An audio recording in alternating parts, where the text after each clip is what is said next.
کہ رب لم یزل مجھے شرح صدر کے ساتھ قرآن و سنت کی روشنی میں اس عنوان پہ معروضات پیش کرنے کی توفیق عطا فرمائے۔ ہم سب کو حق اور سچ سمجھنے، عمل کرنے، قبول کرنے کی توفیق عطا فرمائے۔ اس دنیا میں سب سے پہلے جس حقیقت کو ماننا ضروری ہے وہ ہے وجود باری تعالی۔ سب سے پہلے جس چیز پر ایمان لانا ضروری ہے وہ ہے ذات باری تعالی۔ دنیا میں ہم مسلمان کلمہ گو اللہ تبارک و تعالی پہ ایمان بالغیب لاتے ہیں۔ ہم نے اللہ کو دیکھا نہیں ہے، لیکن محمد الرسول اللہ صلی اللہ علیہ وسلم پر اعتماد کرتے ہوئے ہم اللہ کے وجود کو بھی مانتے ہیں کہ اللہ موجود ہے، اور ہم اس بات پہ ایمان لاتے ہیں کہ وہ اپنے وجود میں، اپنی ذات میں اکیلا ہے، اس کے ساتھ کوئی شریک نہیں ہے۔ اور ہم اس بات پر بھی ایمان لاتے ہیں کہ جیسے وہ اللہ اپنی ذات میں اکیلا ہے، اسی طریقے سے وہ اپنی صفات میں بھی یکتا ہے، اس کے صفات میں بھی اس کے ساتھ کوئی شریک نہیں ہے۔ اللہ تبارک و تعالی کی بے شمار صفات ہیں۔ گزشتہ جمعہ میں نے ان صفات کی مکمل تفصیل آپ کے گوش گزار کی تھی کہ ابتداً صفات باری تعالی کی دو قسمیں ہیں۔ پہلی صفات کو صفات محکمات کہتے ہیں، یعنی وہ صفات جن کا معنی، مفہوم، مطلب اور مراد واضح ہے۔ دوسری صفات وہ ہیں جن کا معنی، مفہوم اور مراد واضح نہیں ہے، مخفی اور پوشیدہ ہے۔ ان کا معنی، مطلب اور حقیقت صرف اللہ تبارک و تعالی ہی جانتے ہیں۔ ان دوسری قسم کی صفات کو صفات متشابہات کہتے ہیں۔ بہت ساری صفات متشابہات قرآن اور حدیث میں اللہ تعالی کے لیے ثابت ہیں۔ میں نے مثال دی تھی کہ اللہ تبارک و تعالی کے لیے قرآن کریم میں ید استعمال ہوا ہے۔ ید عربی زبان میں ہاتھ کو کہتے ہیں، لیکن اللہ کے لیے جب یہ لفظ استعمال ہوتا ہے تو اس کا معنی، مطلب اور مراد کیا ہے، ہم صرف اس پر ایمان لا سکتے ہیں، ایمان لاتے ہیں۔ باقی اس کا معنی، مراد ہم اللہ کے سپرد کرتے ہیں کہ اللہ ہی ان صفاتی متشابہات کا معنی، مراد اور مطلب جانتے ہیں۔ اللہ کے علاوہ کوئی اور نہیں جانتا۔ قرآن کریم میں اللہ کے لیے الرحمن علی العرش استویٰ کہ رحمان نے عرش پر استوا فرمایا ہے۔ اب استوا کا معنی کیا ہے؟ اللہ نے عرش پر کیسے استوا فرمایا ہے؟ اس کی حقیقت، اس کا مراد، اس کا مفہوم اللہ کے علاوہ کوئی اور نہیں جانتا۔ ہم صرف ایمان کے مکلف ہیں۔ باقی ہم مانتے ہیں جیسے اللہ کی شان ہے، اللہ کی شان کے لائق کوئی عرش ہے، اور اس عرش پر اللہ کا استوا ہے۔ وہ استوا کیسے ہے وہ اللہ ہی جانتے ہیں۔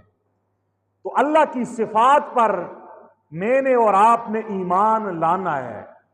صفات محکمات پر بھی لانا ہے، صفات متشابہات پر بھی لانا ہے۔ صفات متشابہات میں سے ایک صفت یہ بھی ہے کہ اہل جنت کو جنت میں اللہ تبارک و تعالی کا دیدار ہوگا، اللہ جل شانہ کی زیارت نصیب ہوگی۔ اہل جنت جنت میں اپنی سر کی آنکھوں کے ساتھ اپنے کریم رب کو دیکھیں گے، اپنے کریم رب کا دیدار کریں گے۔ کیسے دیکھیں گے؟ علماء اہل سنت فرماتے ہیں وَالرُّؤْيَةُ حَقٌّ لِأَهْلِ الْجَنَّةِ بِلَا كَيْفِيَّةٍ کہ اہل جنت کے لیے اللہ تبارک و تعالی کا دیکھنا یہ برحق ہے، یہ ثابت ہے۔ اہل جنت اللہ کا دیدار کریں گے جنت میں جانے کے بعد، لیکن یہ دیکھنا بلا کیفیت ہوگا۔ بلا کیفیت کا مطلب یہ ہے کہ ایسا نہیں ہے کہ اللہ تبارک و تعالیٰ کا کوئی جسم ہوگا جسے وہ دیکھیں گے۔ اللہ تبارک و تعالیٰ کے لیے حدود ہوں گی، اللہ کے اعضاء ہوں گے، اللہ کی اطراف ہوں گے جسے وہ دیکھیں گے، اللہ کا سمت ہوگا جسے وہ دیکھیں گے۔ خاص سمت میں اللہ کو نہیں دیکھیں گے، خاص جسم میں نہیں دیکھیں گے، خاص اندام سے نہیں دیکھیں گے۔ کیسے دیکھیں گے؟ قرآن کریم احادیث نبویہ میں بے شمار نصوص سے ثابت ہے کہ اہل جنت میں جانے کے بعد اللہ کو دیکھیں گے۔ ہمارا ایمان ہے، باقی تفصیلات کا ہمیں علم نہیں ہے۔ یہ اللہ کا دیکھنا، رؤیت باری تعالی، دیدار الہی، یہ برحق ہے، لیکن یہ صفات متشابہات میں سے ہے۔ یعنی دیکھنا تو برحق ہے کہ اللہ کو دیکھیں گے۔ کیسے دیکھیں گے؟ اللہ تبارک و تعالی کو شمال میں دیکھیں گے، جنوب میں دیکھیں گے، اوپر دیکھیں گے، نیچے دیکھیں گے، قریب دیکھیں گے، دور دیکھیں گے۔ اللہ کے وجود کو کیسے دیکھیں گے؟ علماء فرماتے ہیں بلا کیفیت، ان تمام کیفیات سے پاک۔ اللہ جسم سے پاک ہے، اللہ اندام سے پاک ہے، اللہ اعضاء سے پاک ہے، اللہ مکان سے پاک ہے، اللہ مسافت سے پاک ہے، اللہ قرب اور بعد سے پاک ہے۔ اللہ کو دیکھیں گے جیسے اللہ تبارک و تعالیٰ کی شان ہے، یوں نہیں جیسے آپ مجھے دیکھ رہے ہیں، میں ایک خاص سمت میں ہوں، آپ میرے جسم کا احاطہ کرتے ہیں، میرے اطراف کا احاطہ کرتے ہیں، یوں ہم اللہ کو نہیں دیکھیں گے۔ اللہ کی شان کے مطابق جیسے ہوگا، وہ ایک حال ہوگا، وہ ایک لمحہ آئے گا جس میں اللہ کا دیدار اہل جنت کو نصیب ہوگا۔ جس رب کو دنیا میں ہم مانتے ہیں، دیکھا نہیں ہے لیکن ایک مانتے ہیں، وحدہ لا شریک مانتے ہیں۔ جنت میں اہل جنت کو سب سے بڑی نعمت، سب سے لذیذ نعمت اور سب سے آخر میں ملنے والی نعمت جو دی جائے گی وہ دیدار خداوندی ہوگا، اور رب ذوالجلال کا دیدار ہوگا۔ یہ وہ صفت ہے اللہ کی جو صفات متشابہات میں سے ہے۔ اس بارے میں گزشتہ ادوار میں بھی بڑے گمراہ فرقے آئے، اور آج کا ماڈرن طبقہ، ہماری یونیورسٹیوں میں پڑھنے والا، کالجز میں پڑھنے والا طبقہ جو ہر چیز کو عقل کی کسوٹی پہ پرکھتا ہے، وہ کہتے ہیں جب آپ کہتے ہیں اللہ جسم سے پاک ہے، اللہ ہاتھ پاؤں سے پاک ہے، اللہ کانوں سے، آنکھوں سے، زبان سے، آلات سے، اعضاء سے پاک ہے، جسم سے پاک ہے، تو اللہ کو دیکھیں گے کیسے؟ یہ تو عقل میں آنے والی بات نہیں ہے۔ اگلے دوروں کے جہال نے بھی یہ بات کی، آج کا پڑھا لکھا طبقہ بھی اللہ کے وجود کا منکر ہو گیا کہ اللہ کا وجود ہی نہیں ہے، اور جنت بھی نہیں ہے، جہنم بھی نہیں ہے، یہ دنیا ہی دنیا ہے، مرنے کے بعد کوئی اور جہان نہیں ہے۔ جبکہ ہمارا عقیدہ ہے الجنت حق، جنت برحق ہے، والنار حق، جہنم بھی برحق ہے، والحساب حق، حساب برحق ہے، والحوض حق، حوض کوثر بھی حق ہے۔ اور ہمارا عقیدہ ہے والرؤیت حق لأہل الجنہ، اہل جنت کے لیے دیدار الہی یہ برحق ہے۔ تمہاری عقل میں آئے تب بھی ماننا ہے، عقل میں نہیں آتا تب بھی یہ ماننا ہے۔ جو اس عقیدے کا منکر ہے، اس بات کا انکاری ہے، وہ دائرہ اسلام سے خارج ہے۔ جیسے ہم اللہ کی وجود کو مانتے ہیں کہ اللہ کی ذات ہے، وہ اس نظام کو چلا رہی ہے، ایسے مسلمانوں کا عقیدہ ہے جس رب پہ ہم ایمان بالغیب لاتے ہیں، اسی کا کلمہ پڑھتے ہیں، اسی کے سامنے سجدہ کرتے ہیں، اسی کے سامنے ماتھا ٹیکتے ہیں، اسی کے راستے میں جو مجاہدین ہیں وہ جامع شہادت نوش کرتے ہیں، اسی کے راستے میں صدقات خیرات دیتے ہیں، اسی کی محبت میں ہم نیکیاں کرتے ہیں، اسی کی خوف سے ہم گناہوں سے بچتے ہیں۔ ایسا نہیں ہے نیکیاں کریں گے اور اس کے بعد آخرت میں انعام نہیں ہوگا اور پھر محبوب کا وصال نہیں ہوگا، جس کے لیے ہم سب کچھ کر رہے ہیں۔ ہمارا محبوب اللہ ہے، ہمارا مولا اللہ ہے، اس کا دیدار جنت میں ہوگا، اور اس شاک کے لیے معشوق کے دیدار سے بڑی کوئی نعمت نہیں ہے۔ محب کے لیے محبوب کے دیدار، محبوب کے ملاقات، محبوب کے وصل سے بڑی نعمت اور کوئی نہیں ہے۔ اس لیے ہمارا عقیدہ ہے جنت میں اہل جنت کو دیدار ہوگا، انہی سر کی آنکھوں سے ہوگا، اسی آنکھوں سے ہم اللہ کو دیکھیں گے، لیکن کیفیت کیا ہوگی، حالت کیا ہوگی، تفصیل کیا ہے، تفصیلات قرآن اور حدیث میں نہیں آئی، جتنا آیا ہے اس پہ ایمان لانا ضروری ہے، عقل میں آئے تب بھی، عقل میں نہ آئے تب بھی۔ ایک گمراہ فرقہ گزرا ہے جس کو معتزلہ کہتے ہیں، دوسرا گمراہ فرقہ گزرا ہے جسے جہمیہ کہتے ہیں، تیسرا گمراہ فرقہ گزرا ہے اور ان کی نسل آج بھی ہے جنہیں روافض اور شیعہ کہتے ہیں۔ وہ کہتے ہیں رؤیت باری تعالی نہیں ہے، جنت میں جنتی جائیں گے، اللہ کا دیدار نہیں ہوگا۔ اور ایک اور گمراہ فرقہ ہے جو کہتے ہیں اللہ کا دیدار تو ہوگا، لیکن ایسے ہی ہوگا جیسے ہم انسان دوسرے انسانوں کو دیکھتے ہیں، اس کے لیے ایک مکان ہوتا ہے جس میں وہ آدمی مکین بیٹھا ہوتا ہے، اس کے لیے ایک سمت ہوتی ہے، اور جس کو آپ دیکھتے ہیں اس کا ایک جسم ہوتا ہے، اور اس کے جسم کے اطراف اور کنارے ہوتے ہیں، اس کے سر کا کنارہ، اس کے پاؤں کے کنارے، ہاتھوں کے کنارے، اس کے جسم کے اطراف اور کنارے ہوتے ہیں، اختتام بھی ہوتا ہے۔ کہتے ہیں ایسے ہی ہم اللہ کو بھی ایک سمت میں دیکھیں گے جس سے مخلوق کو دیکھتی ہے، یوں ہی دیکھیں گے۔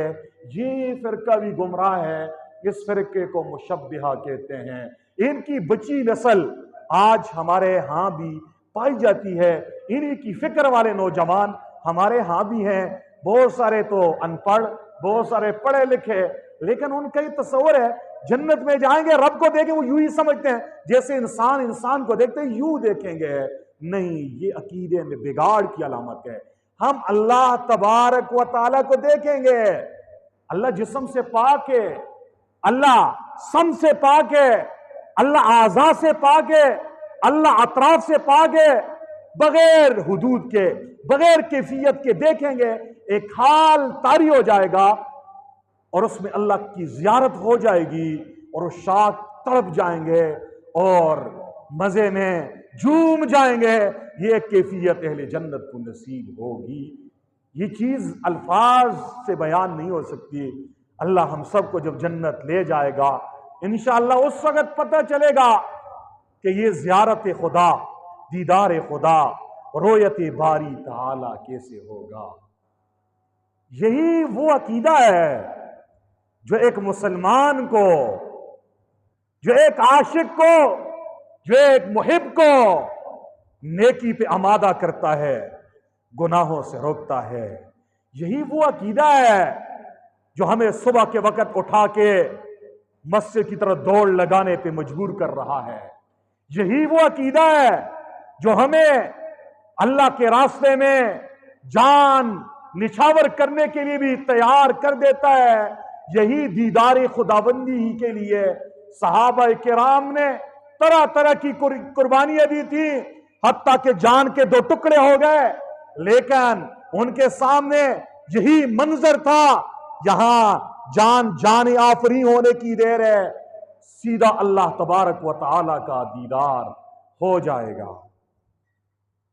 یہ جو رؤیت باری تعالی، دیدار خداوندی، زیارت خداوندی کا مسئلہ ہے، یہ قرآن کریم کی بے شمار آیات اور بہت ساری احادیث سے ثابت ہے۔ اللہ تبارک و تعالی قرآن کریم فرقان حمید میں ارشاد فرماتے ہیں وجوہ یومئذ ناظرہ الی ربہا ناظرہ۔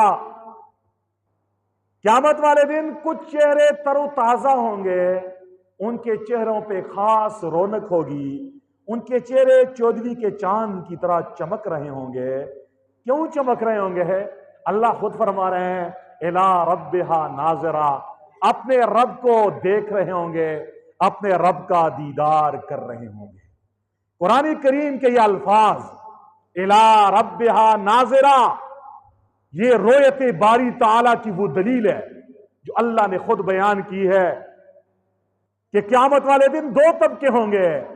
ایک طبقہ وہ ہوگا جن کے چہروں پہ سیاہی ہوگی، جن کے چہرے افسردہ ہوں گے، جن کے چہروں پہ کالک مری ہوگی اور ان کی آنکھیں جھکی ہوئی ہوں گی۔ کلا انہم عن ربہم یومئذ لمحجوبون، ہرگز نہیں، فرمایا اس دن یہ کفار اپنے رب سے پردے میں ہوں گے، اللہ کا دیدار نہیں کر سکیں گے۔ یہ آیت بتا رہی ہے اہل ایمان اور اہل جنت جنت میں جائیں گے، اپنے رب کا دیدار کریں گے، اپنے کریم مولا کو دیکھیں گے جیسے اللہ کی شان ہے، اس شان کے لائق اللہ کا دیدار ہوگا۔ جس کے عشق و محبت کا گراف جتنا زیادہ ہوگا وہ اتنا زیادہ دیر اللہ تبارک و تعالیٰ کے دیدار سے لطف اندوز ہوگا۔ جو جتنا زیادہ نیک ہوگا اس کو یہ پیریڈ، یہ وقت اتنا ہی زیادہ دیا جائے گا۔ دوسری آیت قرآن کریم میں ہے، اللہ تبارک و تعالیٰ ارشاد فرماتے ہیں لَهُمْ مَا يَشَاءُونَ فِيهَا وَلَدَيْنَا مَزِيدٌ۔ اللہ تبارک و تعالیٰ فرماتے ہیں کہ جنتیوں کے لیے جنت میں وہ کچھ ہوگا جو وہ چاہیں گے، دل میں آنے کی دیر ہے، جو چاہیں گے وہی کچھ دیا جائے گا۔ ایک نوجوان کہے گا میرے چہرے کا حسن ایسا ہو جائے، میرے گال یوں ہو جائیں، میرے رخسار یوں ہو جائے، میری آنکھیں یوں ہو جائیں، میری زلفیں یوں ہو جائیں، میرا قد کاٹ یوں ہو جائے، میری باڈی یوں ہو جائے۔ دل میں آنے کی دیر ہے، یوں ہی اللہ تبارک و تعالیٰ اسے وہی سانچے میں ڈال دیں گے۔ یہاں تک آتا ہے کسان کہے گا اللہ آپ تو کہتے ہیں جنت میں سارا کچھ دیا جائے گا، میں دنیا میں کسان تھا، میرے پاس بیلوں کی جوڑی تھی، میں ہل چلایا کرتا تھا، منو غلہ میں وصول کرتا تھا، میرا دل کر رہا ہے آج میں جنت کی زمین پہ ہل چلاؤں، زمیندارہ کروں، پھر میں فصل کاٹوں اور پھر اسے جو ہے نا تھریشر کروں، پھر میرے دل خوش ہو جائے۔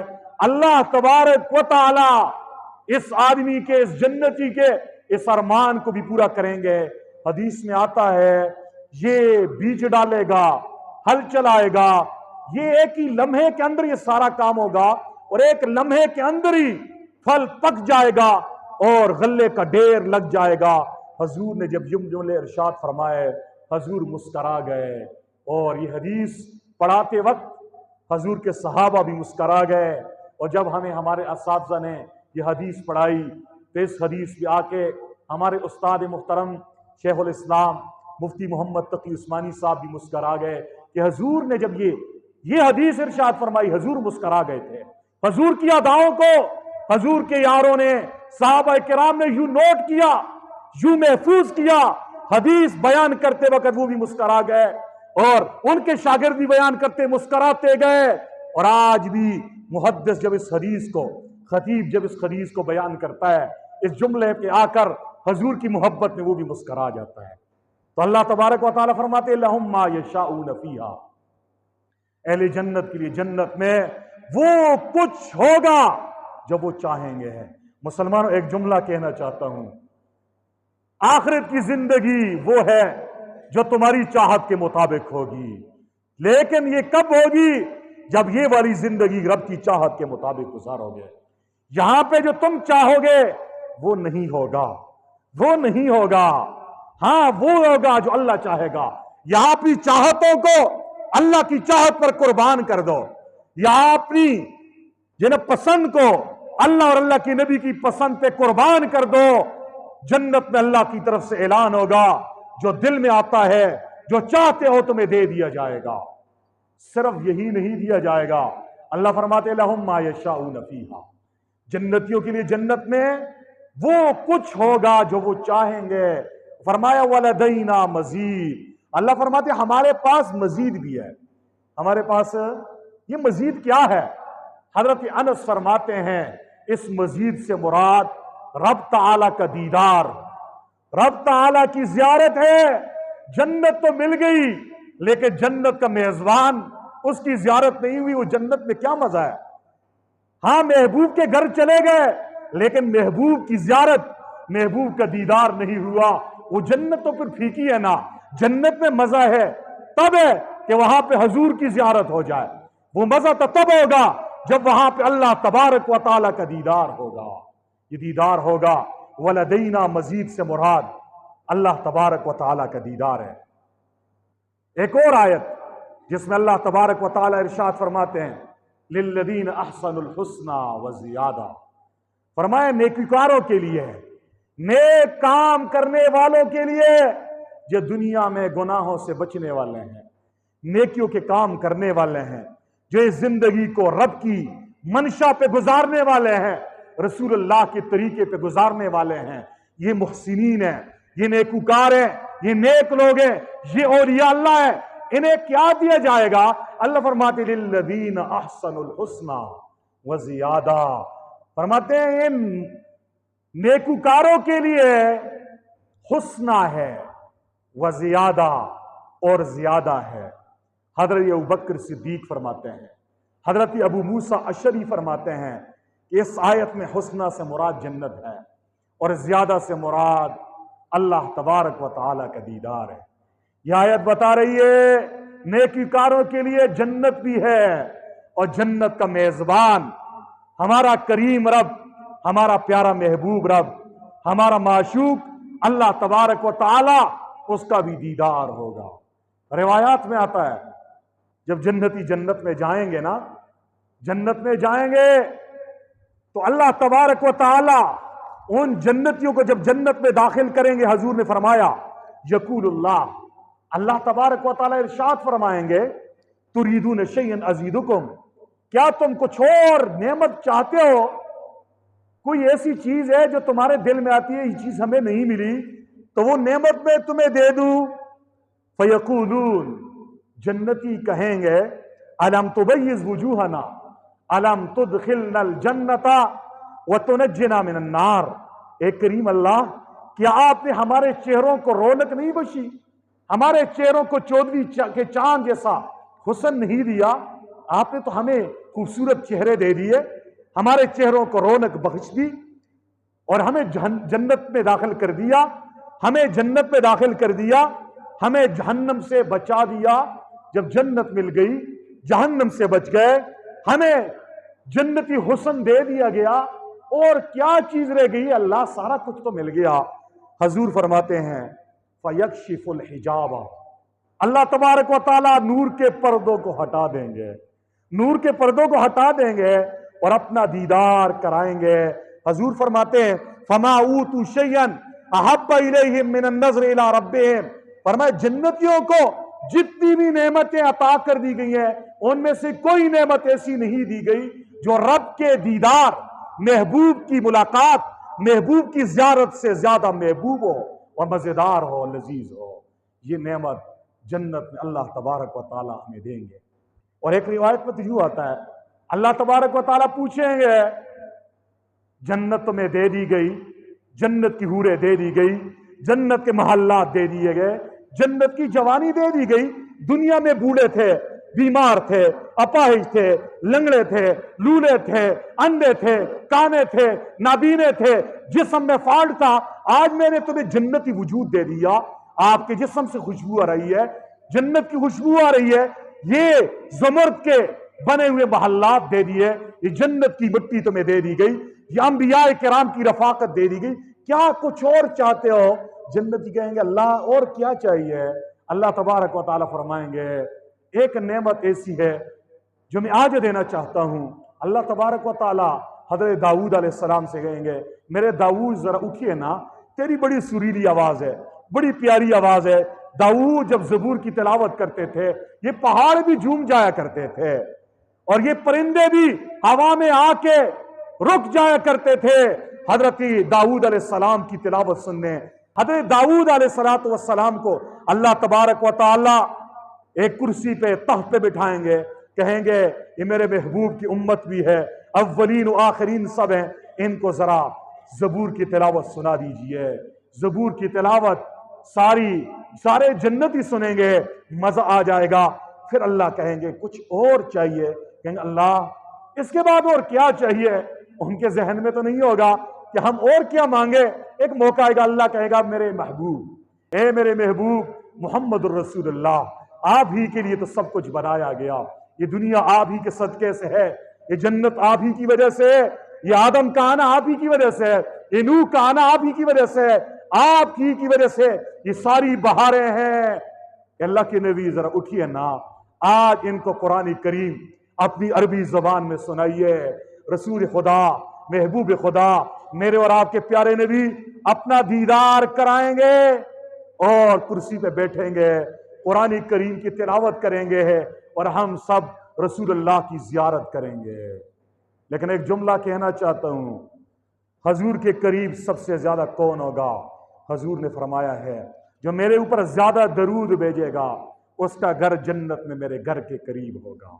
جو حضور کی سنتوں پہ چلنے والا ہے یہ اگلی صفوں میں ہوگا، اگلی کرسیوں پہ ہوگا، یہ مہمان خصوصی کی نشستوں پہ بیٹھا ہوگا اور رسول خدا کی تلاوت سنے گا۔ پھر ایک موقع آئے گا، اللہ کہے گا اور کچھ چاہیے؟ اولین و آخرین سارے کہیں گے، انبیاء بھی کہیں گے اللہ جس محبوب کے لیے، جس کے امتی بننے کی درخواست ہم کرتے تھے، آپ نے اس کا دیدار کروا دیا ہے، اس کی تلاوت سنا دی ہے، اب کیا چیز رہ گئی ہے؟ تو اللہ تبارک و تعالی پردے کو ہٹا دیں گے اپنی شان کے مطابق۔ اللہ اپنی شان کے مطابق اہل جنت کو اپنا دیدار کرائیں گے۔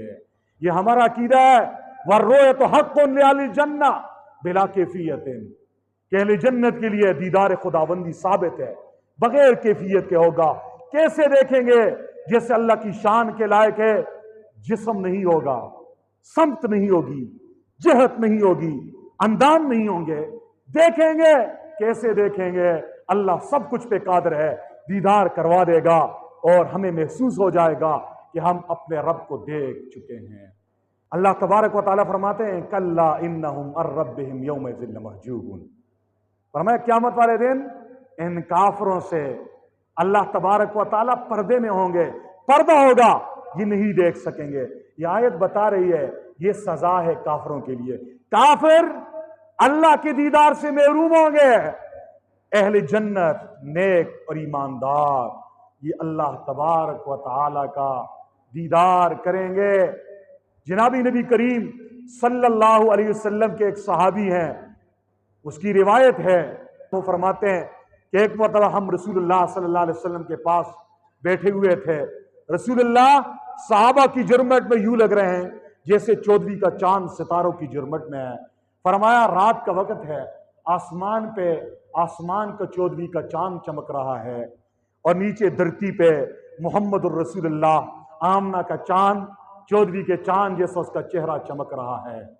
فرمایا رسول اللہ صلی اللہ علیہ وسلم نے آسمان کے چاند کو دیکھا اور پھر فرمایا میرے صحابہ تم جب جنت جاؤ گے تم اپنے اللہ کو یوں دیکھو گے جیسے اس چاند کو دیکھ رہے ہو۔ فرمایا جیسے چاند دیکھنے میں کوئی دقت نہیں ہے، کوئی مشقت نہیں ہے، آسانی سے ہر آدمی چاند کو دیکھ لیتا ہے۔ فرمایا یوں ہی جنت میں جب تم چاہو گے کہ رب کا دیدار ہو جائے، بس ایسے ہی تمہیں دیدار ہو جائے گا، کسی قسم کی دقت اور مشقت نہیں ہوگی۔ عقل یہ چاہتی ہے کہ جس رب پہ ہم ایمان لائے ہیں بن دیکھے، ہم نے اللہ دیکھا ہے؟ کہاں ہے؟ دیکھا ہے؟ نہیں دیکھا، لیکن ایمان بالغیب اسی کو کہتے ہیں کہ نبی پہ اعتماد کرتے ہوئے نبی کی بات کو مان لینے کا نام ایمان بالغیب ہے۔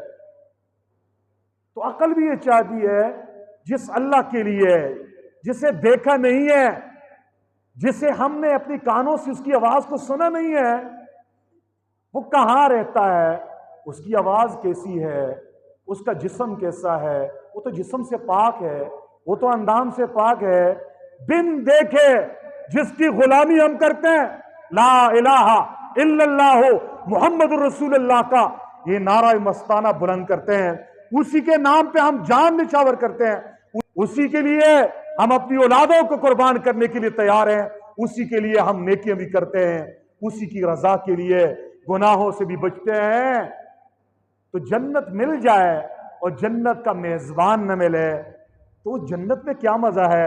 عقل بھی چاہتی ہے جب جنت میں ہم جائیں گے، جنت کی نعمتیں ہمیں ملیں گی، تو جنت کا میزبان، ہم مہمان ہیں اللہ کے اور اللہ ہمارا میزبان ہوگا۔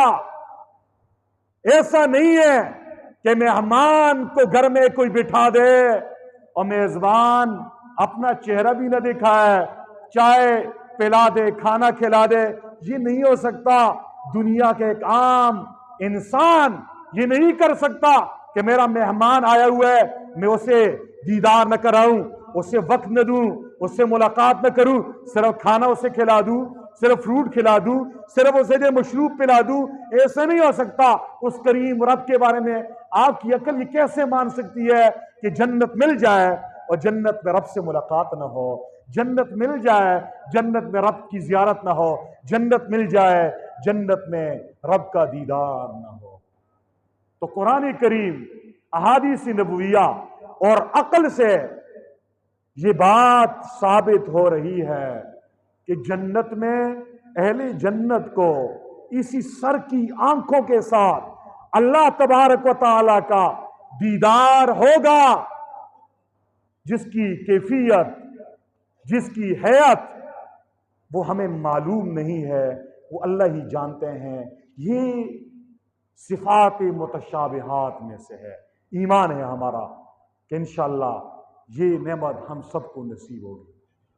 معتزلہ، روافض، شیعہ، جہمیہ، یہ گمراہ لوگ کہتے ہیں عقل نہیں مانتی۔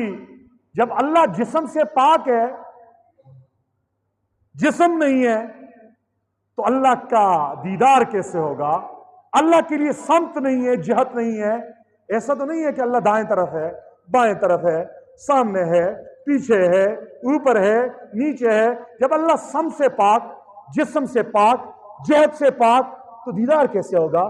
یہ بات عقل میں نہیں آتی۔ یہ بات عقل میں، اسی یاد رکھو جتنے گمراہ لوگ ہیں جو اللہ کے وجود کے منکر ہیں، یہ دین کے بارے میں گمراہ ہوتے ہیں، یہ وہی طبقہ ہے، ان کی عقل میں جو بات نہیں جاتی اس کو انکار کر بیٹھتے ہیں۔ یاد رکھو عقل بھی علم کا ذریعہ ہے، لیکن اس سے اوپر کا ذریعہ، پاورفل ذریعہ، وہ وہی الہی ہے۔ وہی الہی بھی علم کا ایک ذریعہ ہے۔ جہاں پہ تمہارے عقل کا اختتام ہوتا ہے، وہی سے وہی الہی کی ابتدا ہوتی ہے۔ دانا اور عقل مند آدمی وہ ہے قرآن اور حدیث میں جو بات آ گئی وہ اسے مانتا ہے، عقل میں آئے تب بھی، عقل میں نہ آئے تب بھی، عقل میں آئے۔ اور وہ لوگ قرآن کریم کی ایک آیت سے دلیل بھی پکڑتے ہیں۔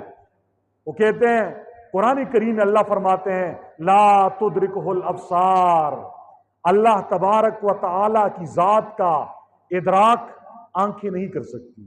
وہ کہتے ہیں لا تدرکہ الابصار میں اللہ فرما رہے ہیں کہ آنکھیں اللہ کا ادراک نہیں کر سکتی۔ لہذا جب اللہ خود کہہ رہا ہے آنکھیں اللہ کا ادراک نہیں کر سکتی، تو جنت میں اہل جنت کو رب کی زیارت نہیں ہوگی۔ اب قرآن کی آیتیں میں نے بھی پڑھی ہیں، اور وہ گمراہ فرقہ وہ بھی یہ آیتیں پڑھتا ہے، اور آج کا جدت پسند طبقہ، تعلیم یافتہ طبقہ، وہ بھی ان آیات کو پڑھنے کے بعد الجھ جاتا ہے کہ جو ہمارے عقل میں ہے وہ تو قرآن میں بھی والی بات آ گئی۔ یاد رکھو قرآن کریم کی آیات آپس میں ٹکراتی نہیں ہے۔ بظاہر ہماری ناقص عقل کو قرآن کی آیات میں ٹکراؤ نظر آتا ہے، لیکن اللہ کی بات میں ٹکراؤ نہیں ہے، اللہ کی بات سچی ہے۔ ہاں، اب اس آیت کا کیا مطلب ہے لا تدرکہ الابصار؟ اللہ فرما رہے ہیں آنکھیں اللہ کی ذات کا ادراک نہیں کر سکتی۔ ان آنکھوں سے مراد دنیا کی آنکھیں ہیں۔ اس دنیا کی آنکھوں کے ساتھ دنیا میں تم اللہ کو نہیں دیکھ سکتے۔ آیت کا مطلب ہے لا تدرکہ الابصار، آنکھیں اللہ کی ذات کا ادراک نہیں کر سکتی۔ کیا مطلب؟ دنیا کی آنکھوں کے ساتھ تم دنیا میں اللہ کو نہیں دیکھ سکتے۔ یہ تو ہم نہیں مانتے ہیں۔ ہماری بات تو آخرت کے بارے میں ہے کہ آخرت میں اہل جنت اللہ تبارک و تعالی کا دیدار کریں گے۔ دوسرا جواب یہ ہے آنکھوں سے مراد بعض آنکھیں ہیں، ہر آنکھ مراد نہیں ہے۔ اہل جنت مومنین کی آنکھیں جنت میں اللہ کا دیدار کریں گی، یہ جو آیت میں آئے لا تدرکل ابصار، آنکھیں اللہ کا ادراک نہیں کر سکتی، اللہ کا احاطہ نہیں کر سکتی، ان آنکھوں سے مراد کافروں کی آنکھیں ہیں۔ کافر لوگ اللہ کے دیدار سے محروم ہوں گے، لہٰذا آیات میں کسی قسم کا ٹکراؤ نہیں ہے۔ یا تیسرا جواب یہ ہے، یہاں پہ اللہ فرما رہے ہیں لا تدرکل ابصار، آنکھیں اللہ کا ادراک نہیں کر سکتی۔ یاد رکھو ادراک کا مطلب ہوتا ہے احاطہ کرنا۔ احاطہ اسے کہتے ہیں کہ میرے ہاتھ میں گلاس ہے نا، اب آپ کو جو نظر آ رہا ہے تو آپ کو اس کے یہ سائڈ، یہ کنارہ بھی نظر آ رہا ہے، یہ بھی نظر آ رہا ہے، آپ اس جسم کا احاطہ کر رہی ہے آپ کی آنکھیں۔ تو اللہ فرما رہے ہیں کہ جنت میں دیدار تو ہوگا، لیکن ایسا نہیں ہے کہ آپ کی آنکھیں اللہ کے جسم کا احاطہ کر لیں، جیسے تم مجھے دیکھ رہے ہو میں آپ کو دیکھ رہا ہوں یہ، لیکن اس کا یہ مطلب نہیں ہے کہ جنت میں اللہ تبارک و تعالی کا دیدار نہیں ہوگا۔ وہ لوگ ایک اور آیت سے بھی دلیل پکڑتے ہیں، اور آپ بھی قرآن جب پڑھتے ہو شاید آپ پہ بھی اشکال آ جائے۔ قرآن کریم میں موسیٰ علیہ السلام کا واقعہ ہے۔ موسیٰ علیہ السلام نے کریم رب سے کہا اللہ میں آپ کا کلیم ہوں، آپ سے باتیں تو کرتا ہوں، آپ میرے محبوب ہیں، میں آپ کا عاشق ہوں، میں آپ کا دیدار کرنا چاہتا ہوں۔ اللہ تبارک و تعالیٰ نے فرمایا لن ترانی، آپ مجھے نہیں دیکھ سکتے، لن ترانی۔ تو معتزلہ کہتے ہیں، رافضی اور شیعہ کہتے ہیں کہ جب اللہ نے موسیٰ سے کہا لن ترانی، موسیٰ مجھے نہیں دیکھ سکتے، تو ہم کیسے دیکھیں گے جنت میں جانے کے بعد؟ تو یاد رکھو آیت کا مطلب یہ نہیں ہے کہ جنت میں نہیں دیکھ سکتے۔ لن ترانی کا مطلب یہ ہے کہ اللہ یہ کہہ رہے ہیں موسیٰ اس دنیا میں، اس دنیا کی آنکھوں کے ساتھ تم مجھے نہیں دیکھ سکتے، ہاں جب جنت میں جنتی جائیں گے ان آنکھوں میں اللہ وہ قوت ڈال دیں گے، وہ طاقت ڈال دیں گے، یہ اس دن اللہ کی تجلیات کو دیکھنے کو برداشت کر سکیں گی، اس دن اللہ تبارک و تعالی کا دیدار ہوگا۔ لن ترانی، لن ترانی۔ اور یہ لوگ ایک اور دلیل بھی پکڑتے ہیں، یہ کہتے ہیں جس چیز کو آدمی دیکھتا ہے نا اس کے اندر چند شرائط ہونی ضروری ہیں۔ میں مثال سے سمجھاتا ہوں، آپ مجھے دیکھ رہے ہو، میں آپ کو دیکھ رہا ہوں، آپ مجھے دیکھنے والے ہو، میں آپ کو نظر آ رہا ہوں، تو وہ کہتے ہیں جو چیز نظر آتی ہے جس کو آدمی دیکھتا ہے اس کے لیے پہلی چیز تو یہ ضروری ہے وہ چیز سامنے ہو، نمبر ایک۔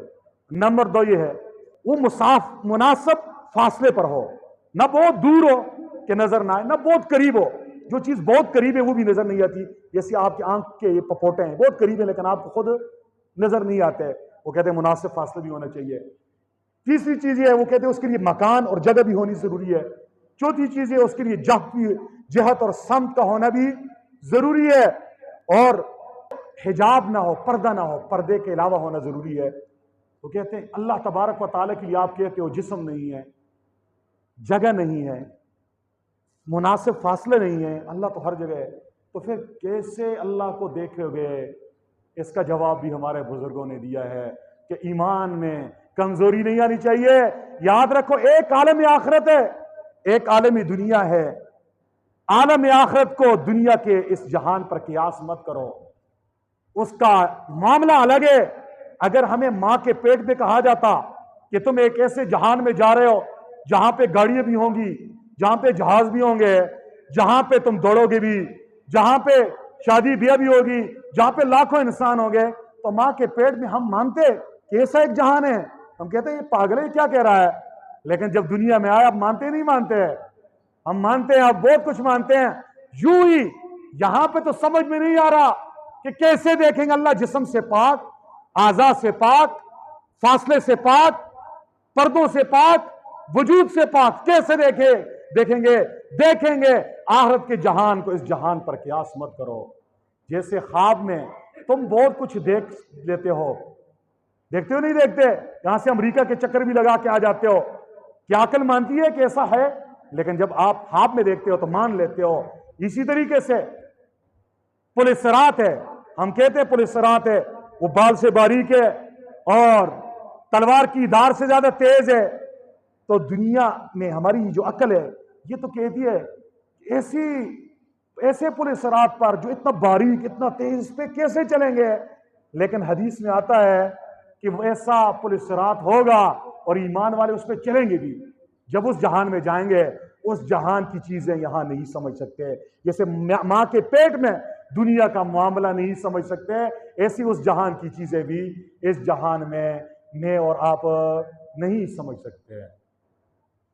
اللہ تبارک و تعالیٰ کا دیدار آخرت میں تو ہوگا ہی ہوگا، دنیا میں بھی جو نیک لوگ ہوتے ہیں، اللہ والے ہوتے ہیں، اللہ تبارک و تعالیٰ کبھی کبھار ان کے دل کو خوش کرنے کے لیے اور ان کے ایمان کو پختہ کرنے کے لیے دنیا میں بھی خواب کے اندر اپنا دیدار کروا دیتے ہیں۔